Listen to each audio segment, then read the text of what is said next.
Welcome to the epicenter of sports and entertainment. This is The Rude Dog Show. Now, here's your host, Rudy Reyes.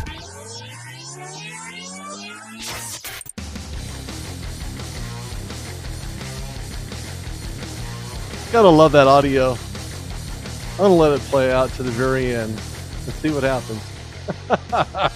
This is Rudy Reyes on The Rude Dog Show. Thank you everybody for tuning in. I certainly do appreciate it.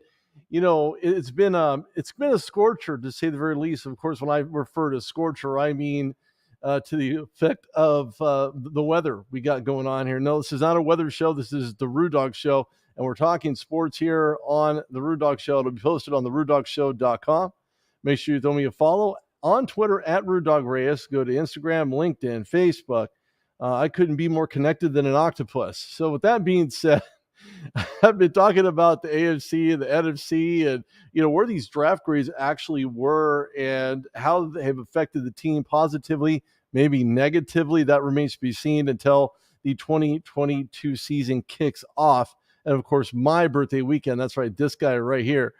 And, you know, there's a lot of great things to like about the AFC North. We're going to discuss that. We're going to talk about what the Ravens, Steelers, Browns, as well as the Bengals did. Of course, we know the Bengals went to the Super Bowl, faced off against the Los Angeles Rams. That didn't fare off very well for them. And we're going to kick things off here. We're talking about the Baltimore Ravens with 11 picks total. Interestingly enough, they went 8-9 last year, not quite 500, just shy of .477, which means that they didn't quite hit the marker that they were really looking for. But the good thing that they did is they went in and grabbed Kyle Hamilton in round one. I was there for that pick.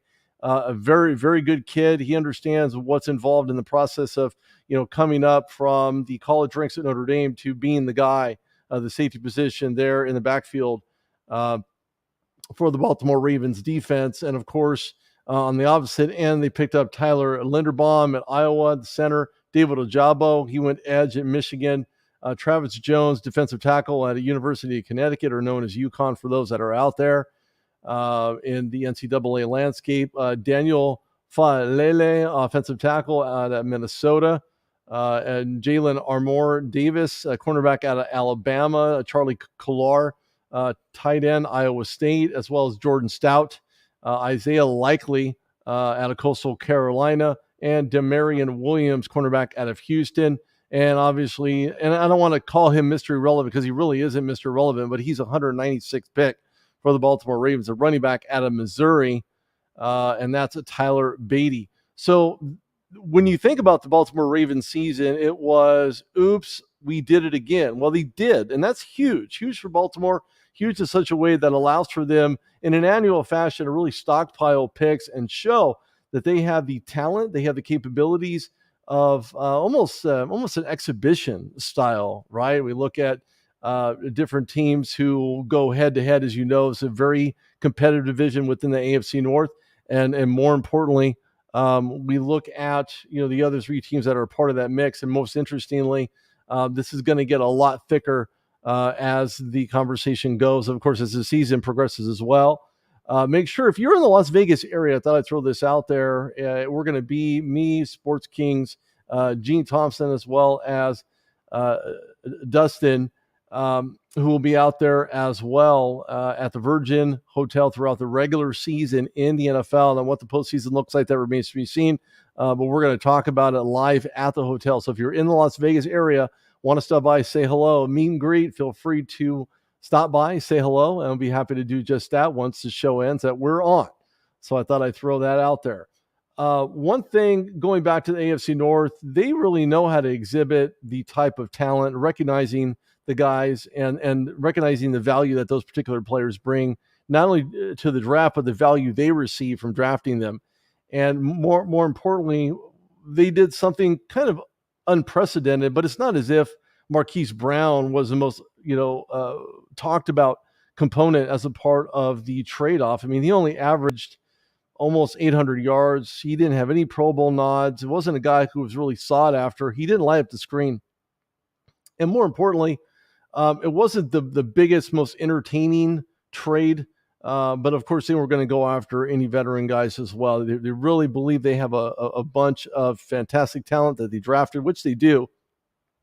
And more importantly, when you say that you could have seen a wide receiver picked by Baltimore in any of the given rounds, would have been the indication that they were going to replace a guy like Marquise Brown, maybe get somebody who's just that much more explosive and or athletic to do what they need him to do. So more importantly, thank you for all for joining in, by the way. I love your comments. Keep them coming. Say hello. Ask me any question you'd like. I'd be happy to discuss that during the show. And if you have any after the show, feel free to put those comments and questions down there as well. So thank you very much for doing that. Throw me a like, share this show. I certainly appreciate all your work, as well as the time it takes to sit in front of here and watch me for about 30 minutes or so. And I know it's a little bit taxing for some, but for others is really interesting, especially when we're talking the AFC North like we are here on the show today. When I look at what Eric DeCosta has done, it's almost as if it was a draft he was designed for. There was a lot of, I'm going to say a lot of new blood and a lot of new thinking, new ideas, new concepts that DeCosta's brought to the Baltimore Ravens. And more importantly, I think when you look at the acquisition of Hamilton, it's not as if his numbers were stellar at the combine, because they really were not all that great. He didn't do that much of, I don't know. He didn't exhibit a lot of speed. It wasn't as if he lit up the scoreboard with numbers, not his cone or his speed off the line in the 40. But I mean, overall, at the end of the day, when you look at what the Ravens are doing in Linderbaum, who's going to more than likely start, I don't know. They had a lot of holes last year, a lot of gapes, a lot of places where really a lot of pressure was assessed to Lamar Jackson, which I think took him out of the pocket more often than I think he would like. The lack of running back production, even out of J.K. Dobbins, at times. Of course, he had off-season surgery, so whether or not he's ready remains to be seen. I know a doctor had stated that he is going to be a game time decision. I think it's going to be more like a season time decision for J.K. Dobbins. But I think when you look at where he lands, I think it's pretty good. I mean, I understand that Ojabo had Achilles issue on his pro day, and of course when you look at the 6th to 4th round picks, Falele, obviously a guy who could be a day starter, starting right tackle, I might add, Armour Davis, Kolar, and then of course when you look at the types of when the types of love, and I know punters don't get any love in this league, kickers don't get any love in this league, but I think more importantly, when you look at what they did in that department, probably one of the hardest legs to ever kick a football coming out of the NCAA. So a lot of things to like about the Ravens. I'm going to give them I'll give them an A. I mean, they did what they needed to do in different positions. I would have liked to have seen a wide receiver pick. That didn't happen. But it's not like it's a deal breaker. They certainly do have a lot of great defensive guys to offset for that. And to be honest with you, I think they're going to be, if not immediate starters, eventual starters, maybe future starters for the Baltimore Ravens line. So I'd like to think that Baltimore is going to be that much more competitive, especially with the next team I'm going to be speaking of course, a team that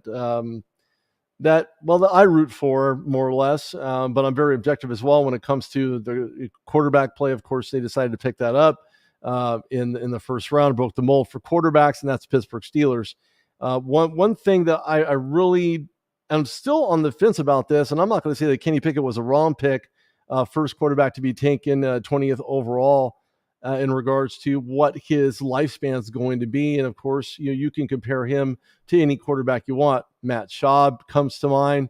Maybe the whole small hand thing comes into play. I don't know. I don't really look at small hands. He's been able to throw a football his entire career at Pitt. But again, the jury's out because I really wanted Malik Willis. I think he was the most quarterback ready to start in the NFL kind of guy, the mentality, the attitude, as well as the humility, to say the very least. So Kenny Pickett remains to be seen in regards to the guy that I want under center. I think that goes to show. Hi, Maria. Thank you very much. I appreciate you tuning in to the show. So thank you for that. I appreciate it. when I look at round 2, from Pickett to Pickens, wide receiver out of Georgia, speedy guy. That was at NCAA, championship team. Certainly a guy that I probably would have picked in the second round. Definitely a solid pick. Then you get to DeMarvin Leal, who I think is underrated on the other side of the ball and defensive tackle position at Texas A&M. Calvin Austin, the third, he's a wide receiver, could be a slant guy early and often. And I don't know if this is any type of consolation, but Connor Hayward picked in the 6th round.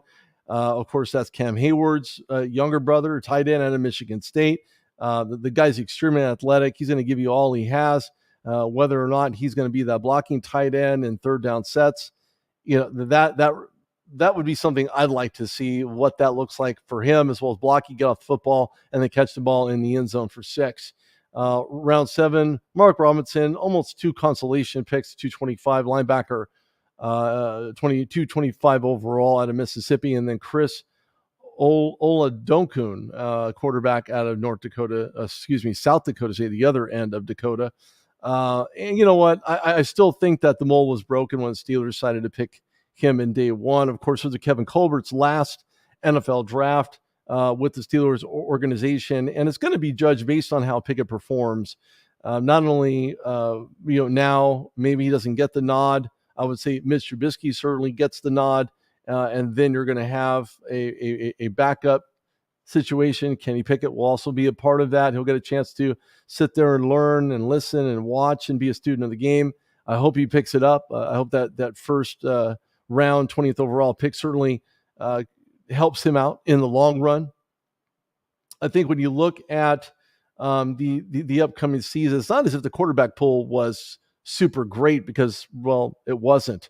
And I'm not going to say great as in diminishing any of these guys' capabilities or their ability to be available when their name is called. I mean, to the extent of the larger pool of quarterbacks that are available. This isn't Patrick Mahomes draft. This isn't a Tom Brady draft. This isn't, a situation where you're going to find low-hanging fruit in the quarterback tree, because it just was not so. Which, again, begs the question as to whether or not Malik Willis should have been taken on day 1. I think the Steelers could have taken it, maybe take a chance on Desmond Ridder.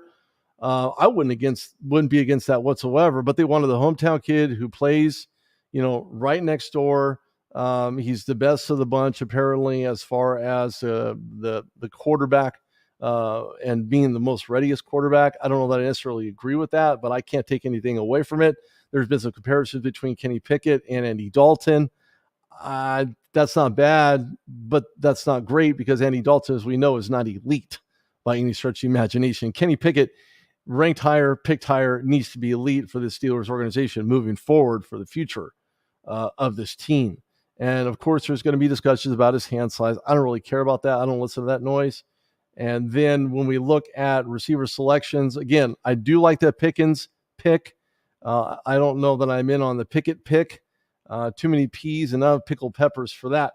But when you look at what's available in round 2, an undersized Austin, again, a guy who can evolve in the slot early and often. So I think there's a lot to be said for what he's what he's capable of, rather.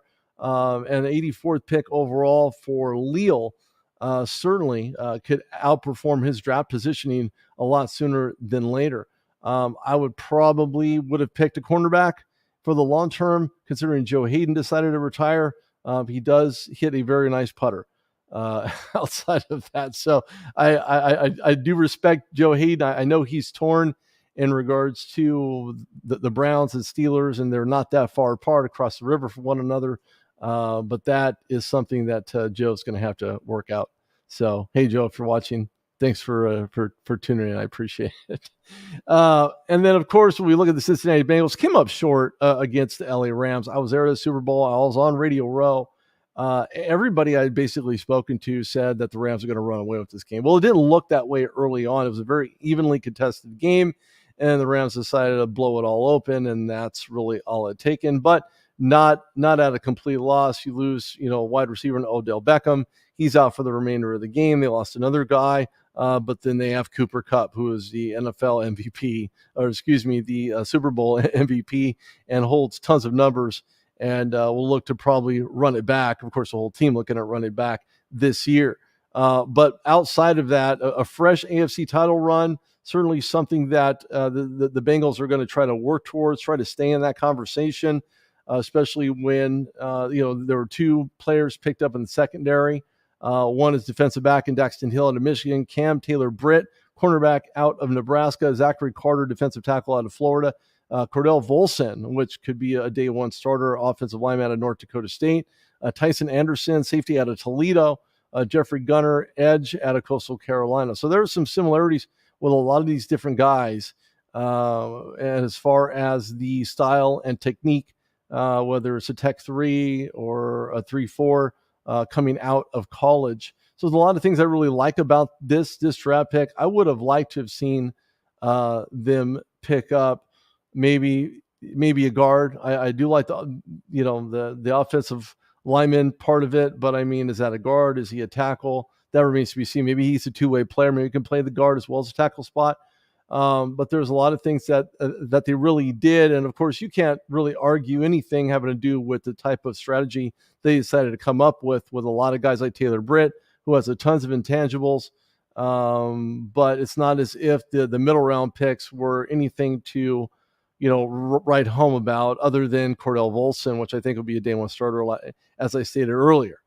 This is Rudy Reyes on Today's California, Today's Canada, Coachella Valley. I'm on Twitter. I'm on Facebook. I'm live everywhere, live and living large. Spread out a little thin, I think, but nevertheless, it's effective and I like it. Don't forget, comments, give me those thoughts, any ideas, anything you'd like to see in the show.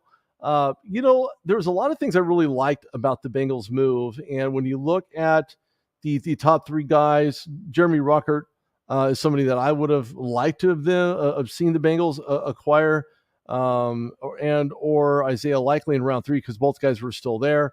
But instead, they went with Carter and Volson, again, a day one starter, I believe. And then obviously provide a lot of quality depth, especially inside of the trenches, maybe pushing the ball up a little bit, getting the running back a little bit more room in regards to just that big bodied, guy, very athletic in Volson.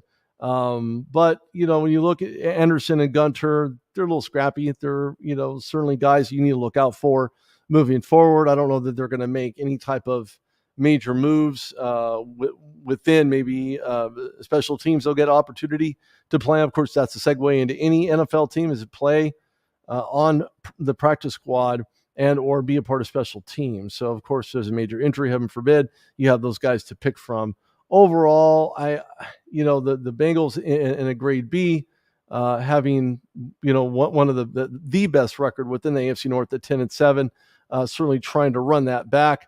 I don't know that they have the ultimate capabilities of doing that because, again, it's hard to get there. Some teams wait a lifetime. And, of course, that is a perfect segue into the next team. Of course, that's the Cleveland Browns, whose last year record was 8-9. They didn't have a first-round pick. They didn't have a second-round pick. But they did get a third-round, actually 3 third-round. Martin Emerson, cornerback out of Mississippi State. Alex Wright, defensive out of UAB. David Bell, wide receiver out of Purdue. Perrion Winfrey is a defensive tackle, a big body guy, very athletic. I like his hand motion. He's out of Oklahoma. Cade York, he's a kicker out of LSU. Of course, most people would love to see him kick a 65-yarder. Jerome Ford, running back out of Cincinnati. Mike Woods, wide receiver out of Oklahoma. Isaiah Thomas, edge rusher out of Oklahoma. I'll look for him to maybe turn some heads. We'll see how he does in training camp, which is forthcoming.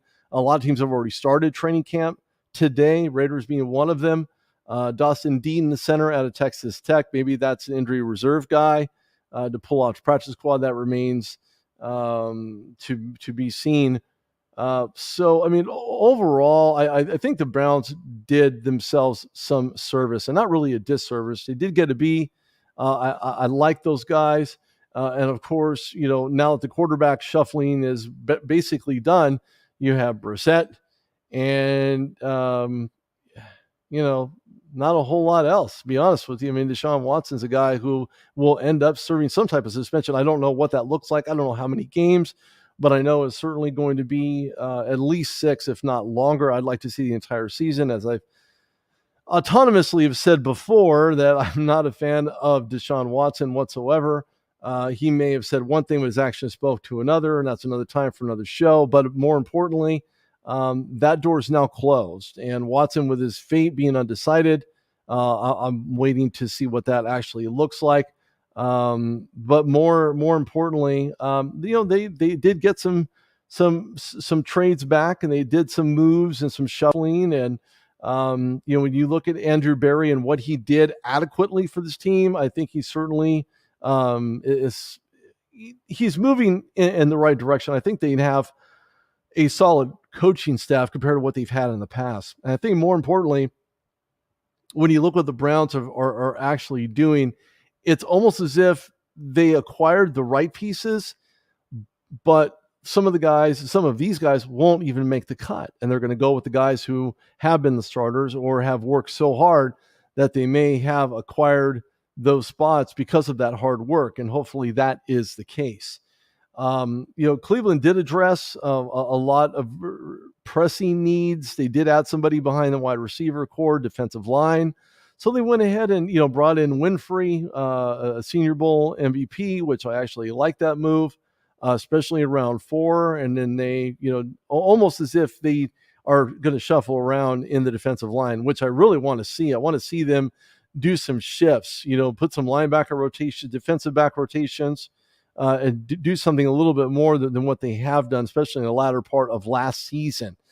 And they went ahead and added some more depth as far as the running back position, as well as an edge rusher in Thomas. I don't know if he's going to make the cut. He is the latter round guy, but we're going to see what happens. Browns, again, ended up at 8-9, and something that the Ravens know exactly and all too well from last year at 8-9. So it's going to be an interesting link. I don't know who's going to make the cut in regards to who's going to win the AFC North. This is going to be a real toss-up because Steelers starting new quarterback and Mitch Trubisky, and then you see Mason Rudolph that could potentially back him up. Not a huge cap space for the Steelers in regards to a loss. For some reason, Trubisky does not work out. Heaven forbid that's the case in the middle of the season. Not a fan of Mason Rudolph. So then in turn, here comes Kenny Pickett. And of course, everybody knows what happens when Ben Roethlisberger went down and, Tommy Maddox went down. Roethlisberger came in and eventually won a Super Bowl. I mean, it does happen. It's not frequent. It's not often, but it does happen. It's just one of those storybook seasons for Ben Roethlisberger. But he will not be coming back to save them if anybody goes down anytime soon. The quarterback situation in Cleveland is very bleak. I don't know who they're going to acquire that makes this team that much better. There's not a lot of free agents out there. I mean, heck, if they really wanted to pull it together, they'd probably contact Colin Kaepernick. I don't know. But outside of Jacoby Brissett, they really don't have any depth at leadership. I mean, he's been around in the league for quite some time, but we know what we're getting with him.